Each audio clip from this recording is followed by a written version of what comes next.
that we also do to such things as mustangs and horses in general, and all sorts of animals, including in our food industry. And you can have the net really wide.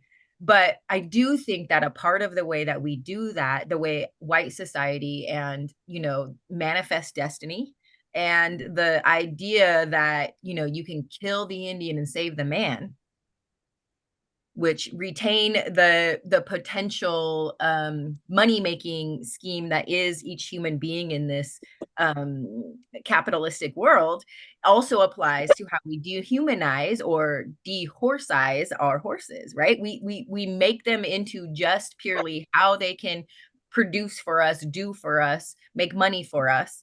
And I think that we can't not talk about colonialism and capitalism as connected and Oh deeply yeah. They're the same thing. rooted. They are They're the same thing.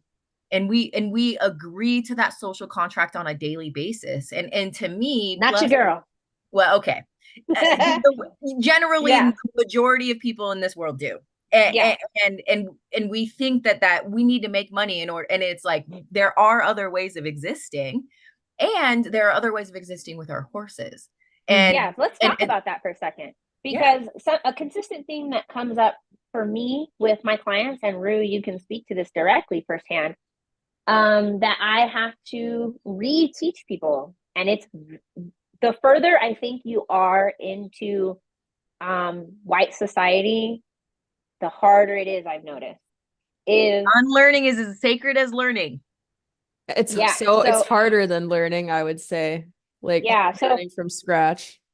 there's this theme of obedience, right? And so I'll get clients who say, for example, my horse doesn't want to let me catch him. And let's presume that in this example, the 3 F's are met and this animal doesn't have any injuries, right? Because those are my prerequisites. If you're not meeting the 3 F's and your horse is lame, you need to address those things before you come to me.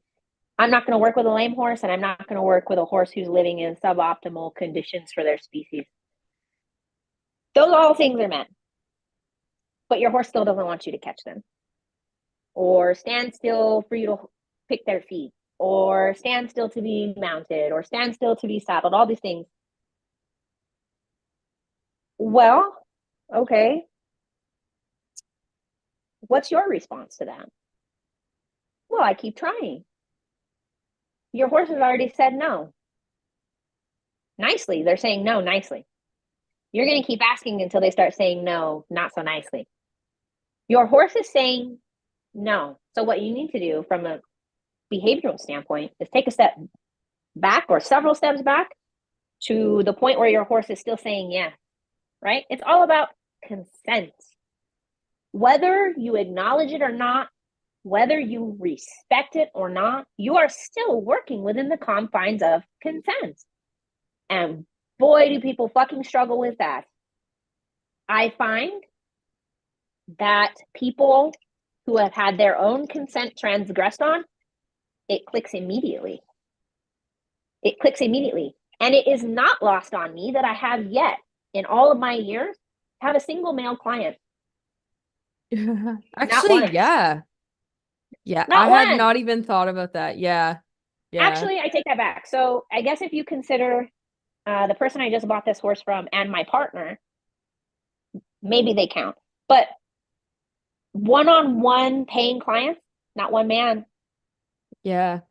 Not one man. And the majority of the clapbacks and the criticism that I get are Men. either men or pick me women.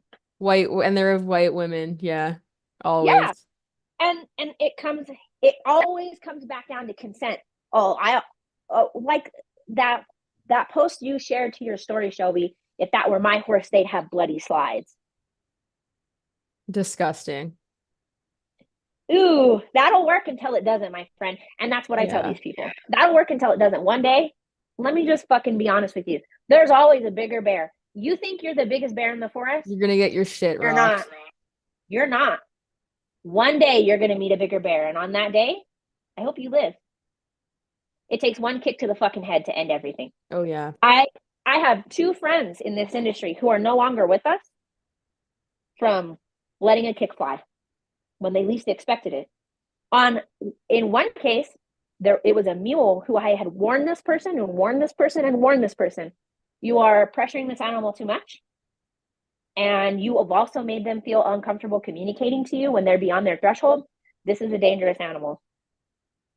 You are going to get hurt. And best case scenario, you live. They didn't live. They didn't live. So that's like a very real thing. And some people think that they're made of iron, that they're invincible, that the biological confines of being a human don't apply to them, and they do. And Yeah. ultimately, that's what happened to me too, right? Like, I'm never going to be stronger than my horse. And most of the horses I have were those exact scenarios, right? They were horses that were rejects from other people who just couldn't handle them anymore, you know? And I mean, it's just really, really, you know, we have a long way to go as a community. I don't know that we'll get there in my lifetime. I don't know that it Yeah. will in my It kids' seems lifetime. slow going so far, but hopefully it'll pick up momentum. Because, like, what I've noticed with both horses and people is people equate obedience with intelligence when really I think that the really intelligent horses and people, they're not just going to immediately obey. They're going to question authority and they're going to question why they're being asked to do certain things because they're intelligent. But our society values in like obedience as intelligence. So if you don't obey and you don't follow the status quo, and you're disruptive, it's viewed as a lack of intelligence or like being difficult, Yeah. and like disobeying authority when really it's like the smartest creatures are going to be the ones that question the way things are, but we're not taught to be independent thinkers. Like school is about assimilating you into a certain culture and having you do things within a certain framework. And if you don't follow that framework, you're punished for it. It's getting a little bit better now, but in my childhood, I was treated like shit by teachers, even when I'd get the same answers, because I went about it in a different way and I didn't fit the traditional mold of what they thought a student should be like. And I also questioned authority and I would push back against people trying to bully me into doing shit because I was like, why are you doing this? And the Where horses do that you do the all same think thing get stereotypes of punished. marriage is? Exactly. Like the misogyny for, well, and I've noticed too online, and I'm sure Alex has noticed this as well. I'm 100% sure if I had all the exact same content as I have now, but I was a man, people would not view me as argumentative and rude and I get pushy in it the at work. same way. I get it at work. Okay, listen. So Yeah. I work Yeah. a very corporate job. Oh boy. And yeah, I get that regularly, actually, where someone will ask a question and I'll give an answer and they'll be like, that's wrong. And I'll be like, actually, here's the data points for why it's literally not wrong. Like, you may not like it, but it's not wrong. And I'll get someone pinging me in the chat going, don't argue with them. Argue? I'll show you fucking arguing. If there's one motherfucker that's good at arguing, it's me, bitch. This wasn't arguing. I was being really polite. I would like to not be polite now and show you the difference. Um, One thing, I mean, you touched on it, but like, I throw all that shit in the garbage. As someone with a master's degree, as someone who is accepted into a PhD program and has also gone through all of those things, right? Um, for example, my daughter, her handwriting is ass. Guess what? So is mine. I still make six figures.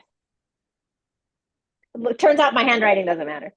And so, you know, she'll get bad grades on handwriting and she like really wants to beat herself up about it. And it stays with her, man. She's like, I just don't understand why my teacher, yada, yada. She's like mad about it, mad about it. She hands me the report card. I literally do this. Your grades don't mean anything to me. Not a fucking thing.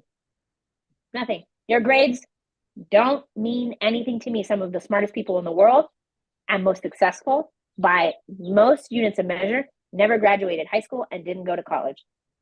Most of those people's handwriting are fucking terrible. In fact, I have yet to meet a single doctor with good handwriting. Or attorney. Yeah. So I don't give a rat's ass. I don't care. I don't care about what your grades are. I care about how you treat other people. I care about your work ethic and whatever it is that's inspiring you, that gives you life, that you're passionate about. That's what I want to cultivate. I don't care about your grades. I send you to school because it's the law and I have to. But I figured out a long time ago, school only exists to feed the school to prison pipeline.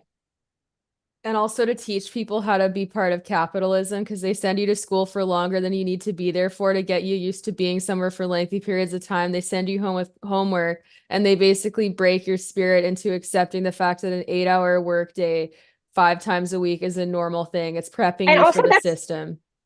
if you just look at child developmental psychology, the 8-hour school day is abusive. It's like 2 hours or something that they're at their peak learning, and then after that the decline is insane. So in theory you should be going to school for like 2 to 3 hours, then going the fuck home and playing and interacting with the environment and being out in nature and I don't know being a how many small kid. kids you know, Shelby, but I can tell you that neither one of mine have an attention span of 2 fucking hours. I don't have an attention span of two Oh fucking yeah, hours. no. No, and Much then less 6 to 8. so that's presuming that you have neurotypical kids. I as I get older, I feel pretty strongly that as an autistic person, I clock other people pretty easily. And Same. to me, to me, most people I know either we're magnets for other neurodivergent people, or That's actually a there's thing. not a whole lot of neurotypical people out there. I think neurotypicals are actually the people that are less Yeah, the common. minority. Yeah. Yeah, So Well, I have the other side of the experience of having now almost graduated all of my children. So I have somebody who's my oldest is yeah. in college, and it's really interesting. She is also very uh she's ADHD. So she has autism and ADHD, and she regularly tells me, Mom, you're the reason why I feel like I'm smart. And I'm like, wait, I can't. aw. Mm. Your intelligence is you. And she's like, no, what I'm saying is when I was a kid and I was interested in learning about Palestine when she was like 12, Mm. um, I didn't just answer for her what she should think about it. I said, why don't you go and investigate it and come back to me and let's have a conversation? And that's what I regularly did. When she had a question, I just wouldn't just answer it right out of the bat. I said, why don't you go and look and tell me what you think? What feels right to you? And then let's have a conversation about that. And she regularly says that the school system just traumatized her. And she was in a gifted program, and she regrets that gifted program really a lot because Yeah, me it, too. particularly as a Black Indigenous Yeah. youth, queer youth, she experienced that in a really pretty problematic way. And now Mm. she's like I'm in seeing college, those themes super now too. successful. Yeah. Yep. She's super successful and super smart. Like this kid is smart, y'all. And she's going to college for very specific reasons and wants to be there and needs to be there. But in her head and in her heart, she knows that at the end of the day, her learning is something that has to be internal. And I think that's Mhm. a part of the horse industry that I think that we don't do a good job at being constant learners and constant challengers No. of our own I ideals do. and our own values. And that's a part of I it. do. But we do, right? And I think Because people I'm being Yeah. within us are, but self-critical. the majority of people are not. They're just Traditional like, trainers view it as like a weakness to admit that they don't know everything. So then when their students question them, it's like the same thing as pushing back against authority. They feel like slighted by it. And instead I of have, exploring the question, they get mad at the student and then people learn to just accept it. And you know what I've started yeah. asking Shelby when I get met with a lot of these big box trainer groupies is, can you get me the figures on how many horses die in their program? Because Good for me, question. big fat goose egg, buddy. I've never 0, had a horse yeah. die. In And fact, also have a horse like lay down and go catatonic. Like, I've also never what? had any fucking injuries. I have never even all of my clients are virtual. I am able to do what I do without ever putting my hands on the horse or meeting the person. Since I have had people come into my program and my modality, I have 0 clients with injuries. Fucking none. If you follow my program to the T, you use it as a guardrail, you will not get hurt because your horse will start telling you no and you'll fucking listen. Yep. You will listen and you'll start feeling bad when you don't. And that's good for you. That's Oh good for you. yeah. It's I way have safer. 4 horses in my pasture that were traumatized by the fucking method that ended up here. So, and again, I've said this on multiple occasions to multiple people. Nothing Anderson, Branneman, or Pirelli, or even Schiller for that matter, teach is proprietary. They don't have one fucking original idea. Not one. And that's not a negative thing. I don't know that anything in my program is No. proprietary either. I teach operant conditioning. I influence my operant conditioning heavily with my cultural beliefs and spiritual practices. Absolutely. Now, so nothing they teach is proprietary, right? They're doing, at best case, when they're the most ethical, negative reinforcement. And when they start to slide off that scale into what's unethical, they're using positive punishment. Unethical positive punishment. You're still using operant conditioning, buddy. Sorry. They just call it their own name and they're like, oh, this is my method. And like that type of attitude too, like any trainer that one names their method like it's unique and two markets it as like 30-day program, your horse will be way better, and like start a horse in 30 days where they're promising a specific result that's not general. Like you could promise a general result like get a better relationship with your horse in 30 days. That's actually reasonable because it could be a tiny little change in the relationship. But Clinton Anderson and trainers that do stuff like that, it's all about the capitalistic output. It's about production and getting as much money as possible, no matter the results, and building your clientele in an unethical way. And in my opinion, like with the capitalistic structure of the horse world, it's pretty much impossible to buy into that to the extent that trainers like that do and do so ethically. Like I really, there's a reason why there's very few positive reinforcement trainers that are marketing themselves that way. And the ones that do where they say they're natural horsemanship people, they're training with negative reinforcement and probably punishment and stress behind the Yeah. scenes. And while their horses look like they're performing at liberty in the finished videos, if you watch their faces and their overall behaviors, you can Yeah. tell it wasn't actually attained by true autonomous choice Yeah. that they're performing. Yeah. Um, The other thing I'll say on that same note is if you have to sign an NDA to go to somebody's clinic, yeah, that's ick, bad. buddy, ick. What? And I can tell you that I have purchased a method trained horse and was, given all of the ways in which I'm supposed to use the games and the process before I get on.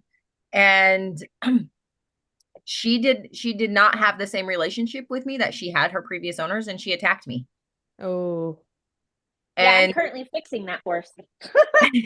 and I have never I refuse to ever play those games with her again, because every time I did, she attacked me. Games. And Yeah. I stopped doing it, and then we just well, rode yeah, her you learned your and she was lesson fine. She instead was of fine. doubling down. Yeah, I was like, Yeah. oh, I that is clearly she don't want that, and I don't want Yeah. that. This horse And that I stop actually doing just it. brought home, so he was sold to a ranch in New Mexico who uses the method, applies the method, and um, that's enough. That's enough from you. Don't start. He wants to join the Uh, live. yeah, she. So the head trainer couldn't get anywhere with the horse, so he passed him off to the assistant trainer, who has a bit of a difficulty controlling his temper. Oh, of And course. this horse got to. I said, I stopped the guy where he was talking. I stopped him right there. I said, "Let me guess." He started charging and threatening to bite the trainer. He said, "Yeah, how'd you know that?" I said, "I have 3 others at home." Just like that. That came to me just like that. I said, you don't even have to tell me if a horse was started under the method. I can tell you within the first 2 minutes of meeting that horse if they were under Pirelli, Branneman, or Anderson. And I'm right 100 fucking percent of the time. One thing that I think people in the horse world should notice more is like how unusual it is for horses to display aggression and actually try to Oh, attack you. Like if it gets to that point, like we need to be unpacking that because these are some of the most passive animals that avoid conflict as much as possible. So if they're choosing to start conflict, or in a lot of cases, they're actually finishing the conflict because the people yeah, start it. yeah. But if they're getting that defensive where they just start attacking people willy-nilly, like that's such an unusual behavior that should be immediately red flagged as a massive problem because these are flight animals that are wired to run from danger. So if they're attacking you, like to get a horse to that point. So my people are a horse people. My people are considered a horse tribe, like the Comanche. And one thing that I will say is synonymous amongst the different what are considered to be horse tribes. So, the Nez Perce, the Comanche, the Apache, etc. We meet the horse where they're at. As We you meet the should. horse where they're at. And we never discourage a horse for being a horse. So